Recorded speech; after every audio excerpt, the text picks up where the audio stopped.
Hi there, folks. I am the Reverend Danny Crosby, a Unitarian minister serving congregations in Altrincham and in Urmston in the northwest of England. And I'm offering this devotion as a balm for the heart, for the mind, the spirit, and for the soul. It is titled Pythagoras, the Song of the Universe, in Silence and Joy.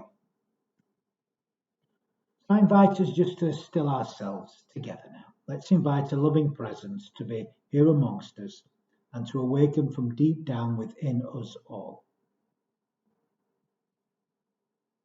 Music arises from depths unknown, often without words, but never without meaning. And spirit rises from deep within us, seducing our bodies to join the song. First a tremor in the soul, then tapping of toes, breath aligns with breath, heart beats in syncopation, and a stuttering buzz in my throat becomes a hum. Breath with breath, beat with beat, and music and spirit arise together, wed with faith and hope and love and power. A song is born, bursting from our lips in sweet, sonorous symphony. A melody joining with other souls, perhaps in tune, perhaps not, but a song still arising from deep within and from community. Spirit moves, soul births song, and hope fills life. And we are not alone. How can I keep from singing? How can I keep from singing indeed? Now, I've noticed this week how much I've enjoyed walking back and forth through Altrincham, particularly this week. I enjoy the feel of it, the atmosphere, the people, or the different people I keep bumping into, loads actually. I do know a lot of people, though, that's true to say, and I spend quite a bit of time stopping and talking. Thankfully, the stresses of work, the Christmas period are over, so I have a little bit more time. I don't feel as rushed. It's a nice feeling, really. Now, I know Altrincham hasn't changed, so this feeling must be something that's changed in me. There is music in the air, or so it seems. I can hear it in my heart and my soul. It is a sign that I have more space in my life, that I am particularly enjoying these encounters at the moment. There is just more space in me. I've had several lovely ones this week, actually. And I've also enjoyed the beautiful music in the air that breaks through the silence of the day. Like most towns, Altrincham has its fair share of buskers, of mixed ability, actually. And recently we've been blessed by the most talented cellist. I have from time to time stopped to listen to him play, to thank him actually, rather than just simply to walk on by. And he's a lovely American guy actually. I haven't yet asked him what brought him to the town, but I'm glad he's here, if only for a short while. Yeah, I felt a stillness in my heart the last couple of weeks and a silence in my mind. And my soul has been filled with both music, joy, and with laughter. I'm feeling deeply, deeply grateful. My life goes on in endless song. How can I keep from singing? There's music in the air. Music, joy, and laughter have been in short supply over the last couple of years, really. Well, in a communal sense, at least. Music, joy, and laughter that we can share together. We can't really do it like we used to, or haven't been able. It's been restricted. We've all been missing it, I know, I get that from people. We want to have a bit of fun, actually. I think one of the reasons that the recent brass band carol concert that we hosted was enjoyed by so many this last December is that such joy and such music, communally shared, has been in such short supply since the pandemic began. And don't our lives need to be enlivened by such joy? That we need to express and share such joys? Don't our souls need to sing? Don't our souls need to laugh? Don't we all need to share creativity, to share art, to share poetry? We need it just as much as we need peace and stillness, don't we really? All work and no play can make life seem pretty dull at times. I've been thinking about the music I love to listen to of late. And now I usually, oddly, the place I listen to music the most is when I'm driving in my car. I don't listen that much at home for some reason. And I'm not like most other people in the gym. I haven't got like ear plugs in or earphones in. I don't like having things in my ears, if I'm honest. And plus, I don't want to feel that I'm in the world but blocked off from the world. It's the last thing I want, really. I want to be awake in the world. I want to be more connected. I don't want music to blot out the world. The idea of noise cancelling earphones or headphones to me sounds like horror, really. I just don't like the idea. So I don't wear them. I like to enjoy music while experiencing life, it seems. I want it to enliven. Music for me enlivens life. It doesn't block it out. It's a bit like the spiritual life. I don't want to ever feel that I transcend this life. I want to be transformed within it. To me, that's true spirituality. Yeah, my soul seems to have a new and more space of late.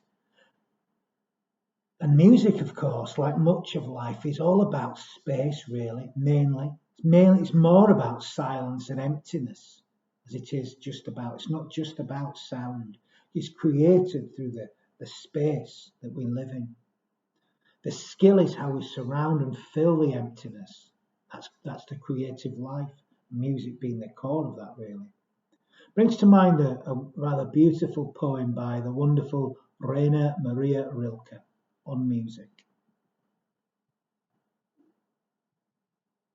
Music, breathing of statues, possibly stillness in pictures, speech where speech ends, time upright and poised upon the coastline of our passions. Feelings for whom? You are the transformation of a feeling into what? Audible landscape? You stranger music, heart's space that's outgrown us, innermost us which its scale, surmounted, gone beyond into holiest absence, where what's within surrounds us the way the most skilful horizon does, or the other side of the air, pure, immense, no longer lived in. There is something about music, about all creativity really, that moves, as Rilke said, or the other side of the air. It takes us to another place, perhaps, that helps us better inhabit this place. I don't mean a geographical place, a place within our being and within life, the same life. Music, creativity for me is not about escaping reality, but truly inhabiting the space in which we live and breathe and share our being, our whole being. It's not about transcendence, but transformation. And isn't that what the spiritual life's really about? Its purpose is to enable us to live better in this life. And one aspect of this is to truly enjoy this life, not just to simply endure it. The arts help us with this. They beautify our existence. Now, I'm no musician. My brother is. He's an excellent teacher these days and was for many years a working musician. He was never a rich man from the job, but he made a living and a life as a musician. My brother is also very much a mathematical person, and his children, well, they're basically mathematical geniuses, as well as excellent musicians themselves. Music is more than mere creativity. It's also mathematical, it would appear. I suspect that this is probably why I am not a musician, really. I've got the music in me, in my soul, but I don't think I've got the maths. have the music in my soul, in the core of my being. How can I keep from singing? But I'm not sure I've got the brains for it at the same time. And all this brings to mind one of those figures that I'm sure we all learnt about in maths lessons as children. Good old Pythagoras and his theory about triangles. You remember it? You may recall it. I bet you do. That the sum of the square of the hypotenuse of a right-angled triangle is equal to the sum of the square of the opposite two sides. By the way, I don't remember that from school. I had to look it up to get it. I think that's right. I'm sure any mathematicians will correct me if it's not.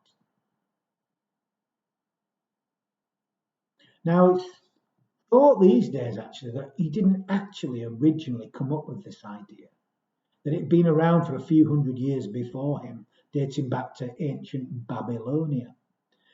In fact, some scholars question whether anything that's attributed to good old Pythagoras was actually something he came up with, that actually others discovered it. But does that matter? No, I think Pythagoras is another example of classic mythos, which is not really about actual fact, actual truth, but more about deeper universal truth that's revealed in these stories and legends even. What's important is the wisdom, and that we learn the wisdom, not whose name should be attributed to it correctly. That doesn't really matter. Now, another idea attributed to Pythagoras is Musica Universalis, which is the idea that the universe is composed entirely of numbers and that these numbers correspond to music. Therefore, the whole of reality, including we humans, including us, is composed of music and numbers, that everything resonates in its own frequency. He believed that each of the planets created their own frequency and they sent this into the universe, hence the phrase Musica Universalis, or the harmony of the spheres. Now, it wasn't that we necessarily heard this music of the spheres, that we heard it with our ears, rather that their cosmic vibration resonated with us and that it impacted upon us, like music does actually. Maybe like a deaf person enjoys music, not by physically hearing it, but by experiencing the vibrations of music. Good, good, good, good vibrations. Good, good, good, good vibrations. I won't continue. Isn't music felt as much as music is heard? Pythagoras believed that our souls were both nourished and purified by the vibrations of music, which kept us spiritually healthy, just as food and exercise kept our bodies healthy. And I was thinking of this actually as I noticed all the new people in the gym at this time of year. Yes, they are taking care of their bodies, but I wonder how many are spending as much time and energy exercising their souls. I wonder.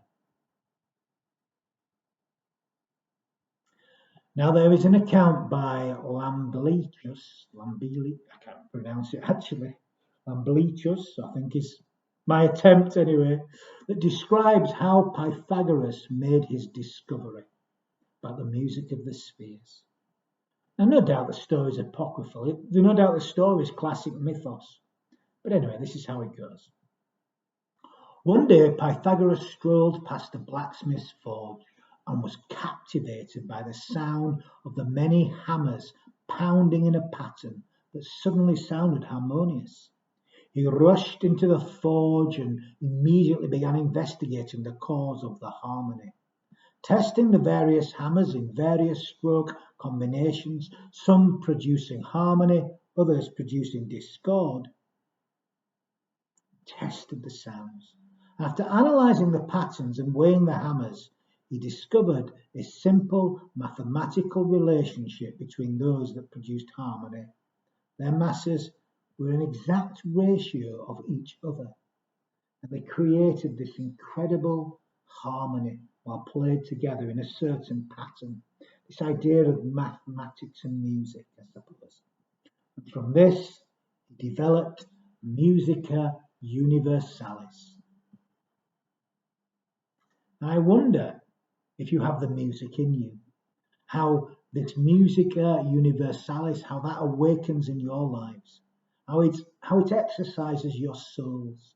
What music makes you smile instantly? What music makes you want to dance? What music opens your heart for a love realized, or perhaps a love unrequited? What do you turn to in time of loss, in time of deep grief? What stirs those darker parts of your being when life seems too much? What do you turn to in times of joy and celebration?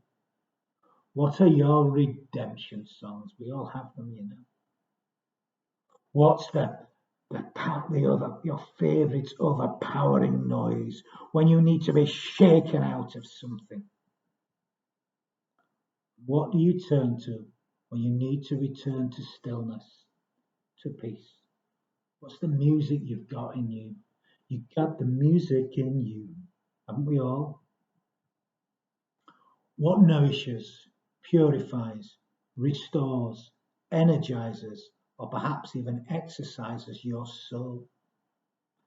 It's something to consider in the coming weeks as we live through this winter and move towards spring and hopefully better days of joy, celebration, fun, and laughter. You got the music in you. The music is in all of us. We have to sing it, to play, to join in the harmony of life. We sing our own tunes, but by joining together our own voice, by joining our voices together, we create something beautiful, and we play our role in the Musica Universalis.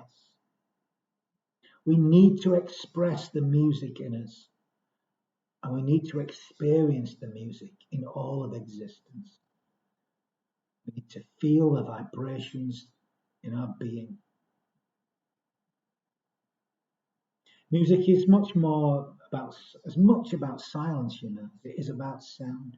It's about the spaces that create the music, not just noise, noise, noise. Noise, noise, noise. That's another one, isn't it? Just as most of life, actually, if you think about it, is emptiness, it's space. And the best music understands the importance of silence, of course, the need for silence that doesn't just fill the space, it allows the music to inhabit the space. Pythagoras reputedly said, "Learn to be silent. Let your quiet mind listen and absorb the silence." So in order to engage in the great harmony of life, we need to learn to be still and silent at times, to know when we need to engage in our sound and to listen to the sound that surrounds us, that we are part and parcel of. If we become quiet enough in our hearts, we may just open the door to Musica Universalis. Then our song will become a part of that great reality. You got the music in you. The world needs you to express it, but it needs you also to hear it. And you need to be still and silent to hear the Musica Universalis.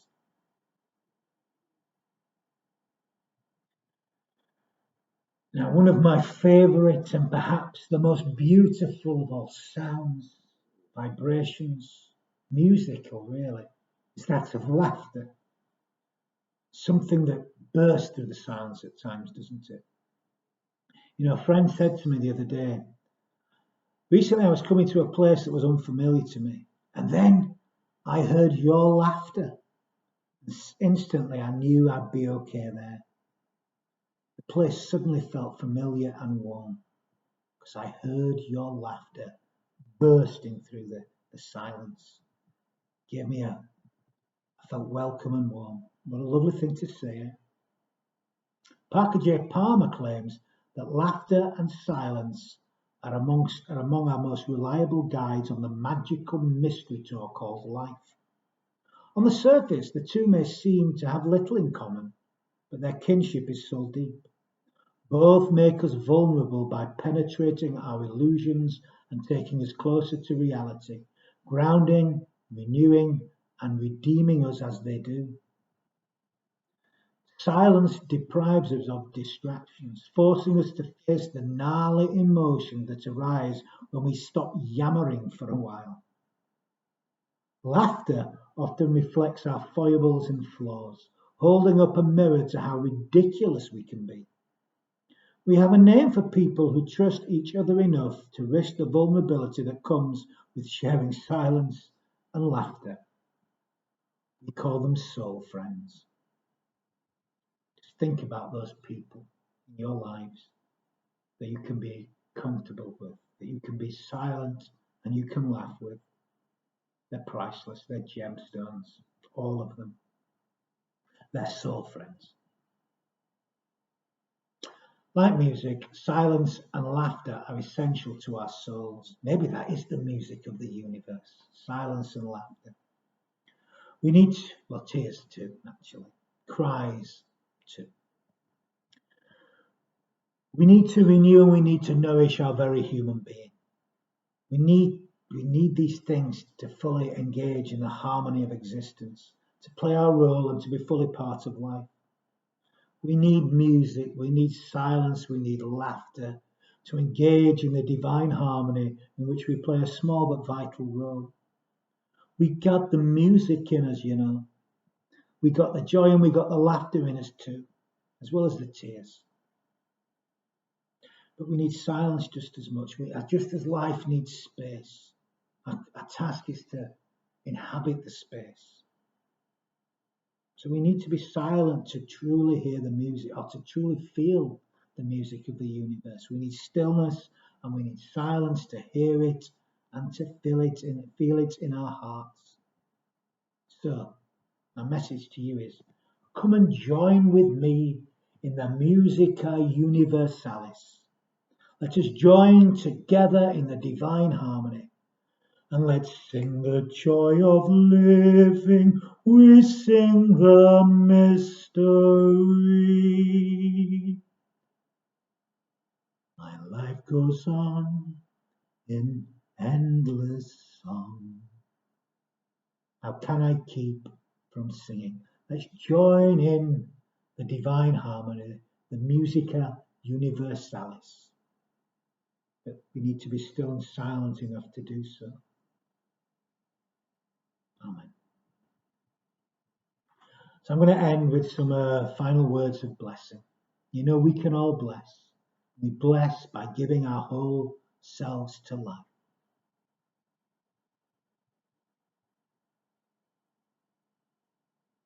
By our presence in times apart and times together, in hearing the harmony that is the music of the spheres. In this, may some of the harshness and the discord of our lives, may that be transmuted into music. May there be a new song in our hearts and in our minds, in our spirits, in our souls. May there be a new harmony in our very human being. So when we return to the ordinariness of life, that we bless it with our song. We sing the song of our souls. We join in the divine harmony. We become a part of the Musica Universalis. So let's sing the joy of living in all its mystery. And let's do so in all that we feel, in all that we think, in all that we say, in all that we do. Amen.